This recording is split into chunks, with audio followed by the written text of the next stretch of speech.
kita awali dengan penyakit gangguan jin. Penyakit gangguan jin dan sihir.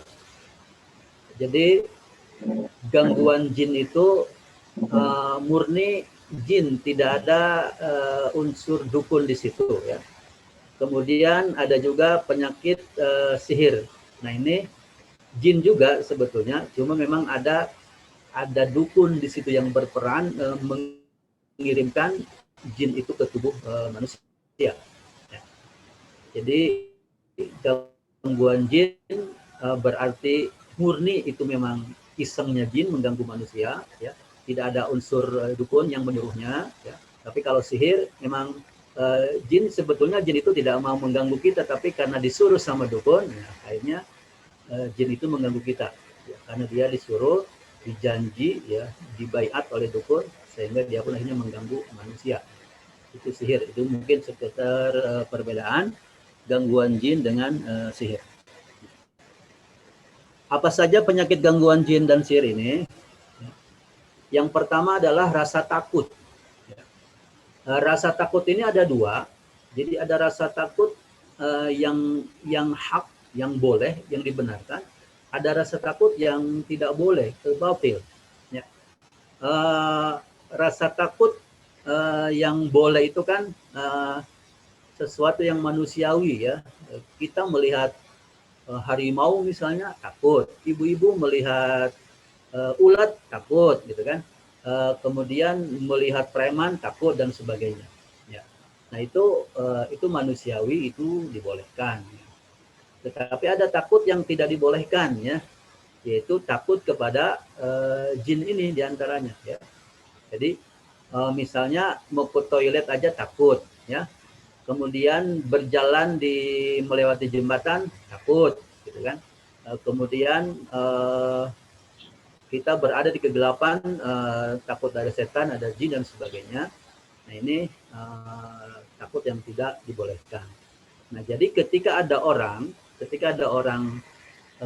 misalnya mau ke toilet saja ketakutan, atau mau keluar rumah saja takut, perasaan ada jin dan sebagainya, maka itu adalah jenis gangguan jin. Apalagi sampai misalnya ketika dia berjalan di kegelapan malam, kemudian melihat bayangan-bayangan aneh seperti itu, ya. Melihat penampakan jin dan sebagainya, ya. Nah ini itu adalah salah satu penyakit gangguan jin. Jadi sekali lagi, rasa takut yang dibolehkan dan rasa takut yang tidak dibolehkan. Kemudian yang kedua adalah penyakit psikis. Ya. Jadi penyakit psikis ini bisa jadi adalah penyakit gangguan jin. Ya. Gila, stres, depresi, kesurupan, was-was, dan lain-lain. Jadi bisa jadi misalnya awalnya itu adalah psikis, ya. Awalnya itu murni, ya, murni stres dengan permasalahan yang dia hadapi. Kemudian akhirnya jin datang, ya. Jin datang mengganggunya, ya. Jin datang ingin mengganggunya. Nah ini, jadi akhirnya biasanya mereka yang sakit seperti ini, misalnya depresi dan sebagainya, was-was, ini terapinya juga harus dua, ya.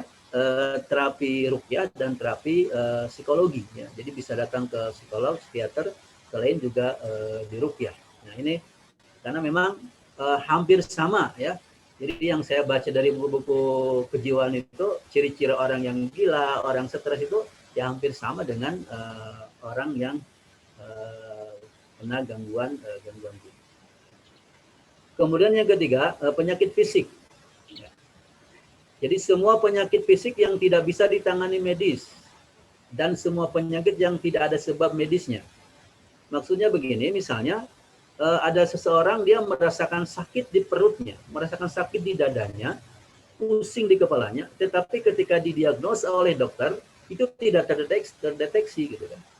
Merasa sakit di dadanya, tapi pas dicek, ya, di EKG misalnya jantungnya nggak ada masalahnya, tapi dia sakit, gitu kan. Tapi kata dokter, bapak ini sehat, nggak ada masalah. Jadi paling cuma dikasih obat apa, gitu kan, obat penenang, gitu kan, obat bisa tidur dan sebagainya. Nah ini penyakit-penyakit yang fisik tetap secara medis ternyata negatif, Nah, ini bisa jadi itu adalah penyakit gangguan jin atau sihir. Ini kasusnya banyak, ya banyak pasien-pasien rukyah saya ini secara fisik dia sakit, tapi ketika datang ke dokter, ke medis, tidak ditemukan sakit apa, gitu kan. Dokternya juga bingung misalnya. Nah, kalau dokter yang mengerti biasanya, dia akan menyarankan ke pasiennya itu, coba Bapak lakukan pengobatan alternatif. Nah, gitu. Nah, alternatif ini ya kadang tergantung orangnya.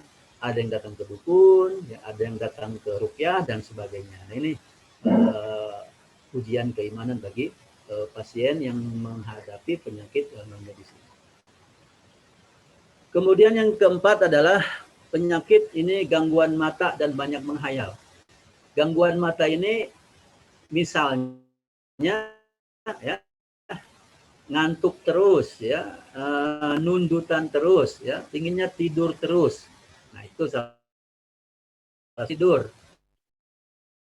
Nah, ini juga sama. Jadi juga bisa jadi gangguan jin. Kemudian juga banyak menghayal ya. Menghayal sedikit boleh, tapi kalau banyak-banyak itu ya nggak boleh gitu kan. Jadi kalau ada pepatah Sunda ngalamun supaya ngalaman, nah itu sedikit saja menghayalnya melamunnya tuh, tapi jangan kebanyakan. Kalau keseringan, ini akhirnya jinnya menghayal-hayal yang sesuatu yang tidak mungkin kita bisa lakukan, misalnya akhirnya stres. Nah, ini penyakit gangguan jin dan sihir. Kemudian yang kelima, yang berikutnya, slide berikutnya, slide Abdillah. Penyakit saling membenci dan bermusuhan antara dua orang yang memiliki ikatan. Nah, ini yang pertama suami istri. Bapak Ibu bisa dipastikan ketika suami istri di rumah sering cekcok, sering ribut, ya, sering emosi. Nah, ini bisa jadi ya ada unsur jin di situ berperan, ya. Ada unsur jin berperan di situ. Pengalaman beberapa pasien kasusnya seperti itu ya. Jadi suami istri, Ustadz, kok saya kalau sudah nyampe rumah itu sama istri sama atau istri sama suami kok inginnya berantem, cekcok, selalu ada masalah gitu kan. Ternyata setelah dilakukan terapi di rumah itu memang ada jin penunggu rumah gitu kan. Nah, ini mungkin rumah itu belum diruqyah ya, belum dibacakan Al-Baqarah dan sebagainya, sehingga jin itu berperan ya, memunculkan rasa kebencian dan permusuhan antara suami istri. Atau misalnya rekan bisnis, ya, atau dengan teman, atau dengan keluarga sendiri. Nah, ini ketika tiba-tiba saling membenci, bermusuhan, ini ada bisa jadi memang unsur jinnya, ya gangguan jinnya luar biasa di situ. Apalagi misalnya suami istri itu selama ini dikenal dengan harmonis dan sebagainya, tapi kok tiba-tiba sering ribut. Nah, ini bisa jadi faktornya ada orang ketiga atau ada jin ketiga ya, bisa jadi ada yang ketiganya, baik manusia maupun jin. Kemudian yang berikutnya adalah penyakit wanita nih ibu-ibu ya, misalnya mandul ya, punggung sakit, haid tidak teratur, pendarahan, sakit di rahim, keluar flek dan lain-lain. Ini penyakit kewanitaan. Nah, jadi jika ada yang sudah bertahun-tahun menikah tetapi belum juga hamil istrinya, ya, maka ini patut dicurigai ada gangguan jin di situ. Ya. Misalnya nih beberapa bulan lalu ada seseorang yang sudah 5 tahun, ya, 5 tahun dia menikah tapi belum dikaruniai seorang anak, gitu kan? Belum dikaruniai seorang anak, belum hamil istrinya. Ya. Kemudian dilakukan terapi ruqyah. Ya. Kemudian juga mohon maaf saya promosi, saya suruh konsumsi madu bizam, madu ruqyah saya itu, suaminya 1 botol, istrinya 1 botol. Alhamdulillah dengan izin Allah bulan berikutnya haidnya telat, kemudian di tes urin ternyata istrinya positif hamil. Nah, ini berarti bisa dipastikan bahwa memang selama ini dia susah hamil itu adalah karena ada jin penghalang hamil atau mandul seperti itu. Atau misalnya kaum perempuan ini punggung sakit, ini biasa ya. Dari pasien ruqyah yang perempuan biasanya keluhannya rata-rata nih punggungnya sakit gitu. Apa yang dirasa Bu? Ini saat punggung kayak gede mendukul sepedap ini gitu kan. Kayak ada yang mempangi dan sebagainya. Nah, ini biasanya juga jelas 90% gangguan jin. Haid tidak teratur, ya. Ini misalnya ibu-ibu sudah tidak konsumsi obat, sudah tidak pakai alat kontrasepsi, tapi kok haidnya tidak teratur, ya. Ini bisa jadi juga gangguan jin. Ya. Pendarahan juga sama. Nah, ini sakit di rahim juga banyak ya kasus-kasusnya. Ibu-ibu keluhan sakit di rahim dan ternyata memang ada jin yang bercokol di rahim. Ya. Kemudian berikutnya penyakit gangguan jin juga susah melakukan jima. Ya, mohon maaf, Bapak Ibu yang merasakan kesusahan, sulit dalam berjima, gitu kan? Mungkin awalnya semangat, tetapi akhirnya malah tidak semangat, ya, lemas dan sebagainya. Ini bisa jadi gangguan jin. Nah, ini impoten, ejakulasi dini dan lain-lain. Nah, ini juga sama salah satu penyakit gangguan jin. Jadi ketika misalnya ke medis datang, ya nggak ada masalah, misalnya secara psikis juga nggak ada masalah, mestinya ini Bapak masih muda semua, Ibu masih bisa melakukan jima normal, tapi kenapa susah? Nah, ini bisa jadi karena ada jin yang menghalanginya. Nah, dari mana jin itu? Bisa jadi jin itu suka sama ibu misalnya, kemudian si ibu malah nikah sama manusia, gitu kan, akhirnya jinnya cemburu, nah dia mencoba menghalangi, atau sebaliknya, ya, jinnya masuk ke laki-lakinya, kemudian menghalangi untuk berzina. Atau juga memang bisa jadi ada sihir, ada kiriman, ya, mungkin mantan, ya, sang mantan itu sakit hati karena ditolak, karena yang diharapkan malah menikah dengan orang lain, maka dukun pun bertindak. Caranya itu misalnya dibikin tidak bisa melakukan jima dan sebagainya.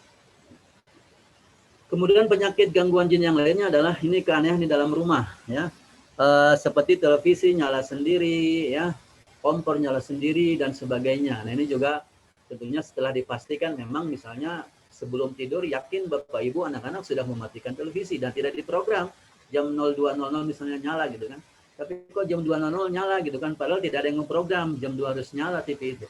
Nah, ini bisa dipastikan ada jin iseng, dia ingin nonton Liga Champion misalnya pada jam 2 dini hari itu. Atau juga misalnya kompor nyala sendiri, gitu kan.